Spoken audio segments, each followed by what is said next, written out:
Hi, before we begin, I'd just like to remind you guys that I have my original paintings listed on my Etsy. You can find the link on my channel, or if you search Art by Emerson Rain on Etsy. I just shipped a painting to a lovely customer a couple weeks ago, but there are still 4 left of this collection. So if you're interested in one, make sure you order on time, as each one is one of a kind. Now, onto the video. When I'm sitting as an art model, completely still with my eyes trained on one single spot on the wall, a few things begin to happen. After the first 10 minutes have passed and my body has settled, my muscles start to stiffen. My body begs for movement. Staying this still is entirely unnatural for it. As more time passes, my bones start to feel the points of pressure they are in contact with. The chair where I'm sitting, the table where my elbow rests. If I'm sitting on a chair with no back, I feel my muscles straining to keep me upright. If my head is turned to one side, my neck begins to ache for symmetry.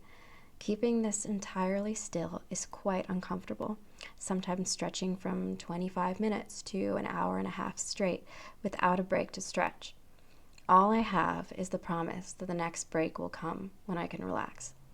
But I have no idea how far away it is. My eyes are glued to one spot, so I can't check the time. I never know how much time has passed until the break has already come. It may not seem so difficult, but I encourage you to try it yourself. Sit in silence without music or entertainment, completely still in the same place with your eyes completely focused on one spot. There are no books to read, no phone to scroll through, just your mind and your body, sitting completely still and awake. Many artists have asked me, how do you sit still for so long? How does your mind overcome your body? And how do you stay in silence with your mind? How do you sit through discomfort? It's been a difficult and long winter, with everyone facing their own bleak and seemingly insurmountable struggles. I myself have had my own difficulties. It seems that everyone is lost right now. There have been so many changes in our world, so many tragedies, and so little time to process them before even more occur. So in times like this, through a bleak winter, through rejections and failures, through loss and unhappiness, how do we sit through this discomfort? We all sit in that same chair, waiting for the time for the discomfort to end, not knowing when that time will come, but with only the promise that it eventually will. Sometimes we are helpless to our struggles. We find ourselves in a time where nothing can be done but to wait for it to pass. So how can we become the art model in the chair that's stoic, calm, and unfazed by the discomfort of waiting? Firstly, we have to start with what not to do. I can tell you from sitting still in many settings for many hours, the single thing that will immediately ruin your ability to stay calm and motionless is focusing on your discomfort. It's okay to acknowledge it. It's good even. You can notice that stiffness in your elbow and simply carry on.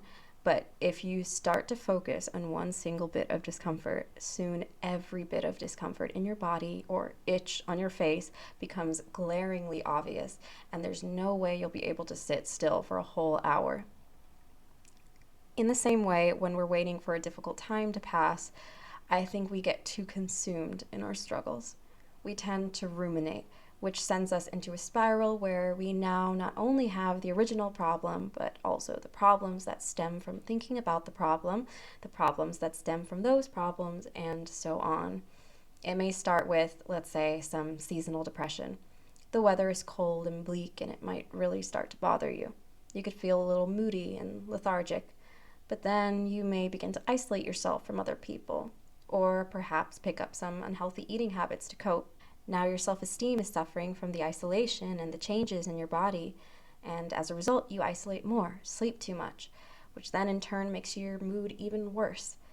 We can fall down this spiral so easily when we get lost in these negative feelings.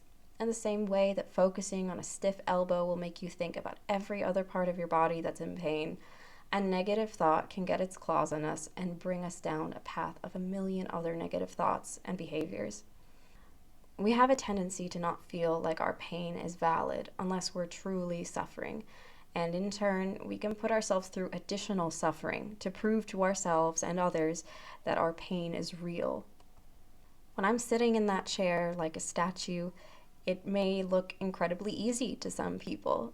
To others, it might look very difficult. Either way, it really doesn't change the position that I'm in. The time will still have to pass. I will still have to wait for that next break, whenever it will come. We don't need others to see our pain for it to be real, especially when it takes us down a path of additional suffering. Our own acknowledgement is enough. Rather than making ourselves suffer even more, during difficult times like this, we need to care for our bodies the most. Oftentimes, an artist might offer me a heater at my feet, as your extremities can start to get a bit cold after sitting for so long. Also, they might ask me if I'd like to sit on a cushion, have a blanket on the back of my chair, or if I'd like coffee during my breaks, so it's easier for me to stay awake. All of these things are what help my body get through these sessions more comfortably, and I make it a priority to take all of these additional supports gratefully. When we're stuck in a time of helplessness, this is the time when we have to take care of ourselves the most. This is the time to prioritize what makes our body feel strong and healthy and what gives our brain energy. It is so important that we fuel our body sufficiently and that we get a proper amount of exercise every day. And of course, this seems like such a no-brainer. It's like hearing advice to drink more water, right? But diet and exercise are the foundations that will give you the strength to get through so many of the difficulties of life. It won't fix all your problems, that's for sure, but our health is our wealth, and when we let our health go because of our own personal struggles, a little more of our foundation crumbles. And this isn't to say that you need to lose a bunch of weight or gain a bunch of muscle. There doesn't need to be any unrealistic goals set. Your only goal is your health, nutrition, and strength. It's much easier to get to the end of one of these difficult periods with your health intact and your body strong and energetic than to be picking up the pieces, feeling unwell, unhappy, and tired. And now, how do you actually sit through this time? As many people have asked me, what do you think about when you're sitting there? Well, here is my answer. There are two things that consume the mind completely, allowing time to pass easily and comfortably: mindfulness and creativity. The first one is self-explanatory. For parts of these sessions, I simply meditate with my eyes open, focusing on my breathing and easing completely into a state of focused relaxation. In our own lives, mindfulness is so important. And this means doing mindfulness in whichever way works for you. You can take nature walks or do yoga and stretching, do spiritual practices, or just do the simple classic sitting meditation. In my opinion, mindfulness is as important to practice as brushing our teeth. It is a necessary step we have to take to nurture our minds and to find stillness and reflection in our lives. I post meditation videos on this channel because guided meditations on YouTube have helped me so much throughout the years. In ordinary times, mindfulness is necessary, but in these difficult times, it is even more so.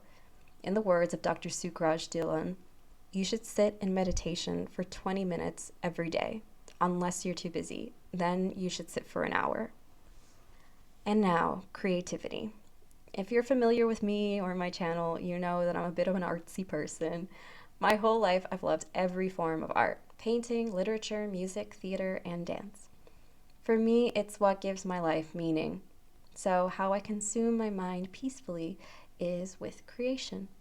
I spend my time in that chair planning my next paintings. I think about the colors and the medium I might use, the reference photos I'll take, the process of painting. I'll think of the music I should put on that reflects the mood of the painting.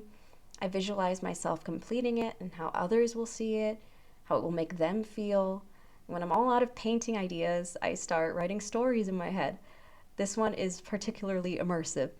Whichever writing project I'm currently working on, I continue in my head, allowing myself to experiment with different plot points and characters to see how they develop. Other times I choreograph dances in my head, or I think of song lyrics, whatever I'm feeling inspired to do in that moment. Recently, I've been planning YouTube videos in my head, which was exactly where I got the idea to make this video in the first place. Creativity is food for the soul. It gives us an opportunity to make something purely out of our thoughts and emotions and to be able to marvel at the finished product in front of us. It gives us an opportunity to be proud of ourselves, to let go, to scream to the world exactly what we're thinking. Finding a creative outlet is one of the most important steps in wading through discomfort. It's healing, therapeutic, and at the same time extremely rewarding and productive. And let me tell you, you do not have to be a master at your creative outlet, whatever that may be. There should be no expectations set on yourself except to simply create. Projects don't have to be perfectly crafted or even finished for that matter. My best advice is to find what you get lost in. For some people, that's visual art. It doesn't have to be painting though. You can use so many different mediums or even go into 3D sculptures, making figurines from polymer clay, or maybe homemade jewelry or wood carving. You can sew clothes or quilts, knit or crochet, write poetry, do makeup, scrapbook, dance, do stand-up comedy, play an instrument or sing, act in a play, or even write one. The possibilities are endless. The only requirement is that you lose yourself in it. So, in summary, here is the art model's method to sitting through discomfort. Do not focus or dwell on your discomfort. Do not make yourself suffer to prove that your pain is real. Your body and your physical health is your priority. Find time for mindfulness in every day. Find a creative outlet and get lost in it. Look, I am not an expert in life. I've been alive for 25 years and all I have with me are my memories and everything I've learned so far. But I wanted to share this unique perspective that I've had the privilege of experiencing so that hopefully you can gain from it the same lessons I have. I hope you can take from this what works for you and that it might help make life a little easier for you and that difficult times can pass more comfortably. If you have any thoughts on this video, I would be so happy to hear them in the comments. Make sure you like and subscribe if you enjoyed this video and like to see more. It really helps out. Thank you so much for taking the time to watch. I'll see you next time.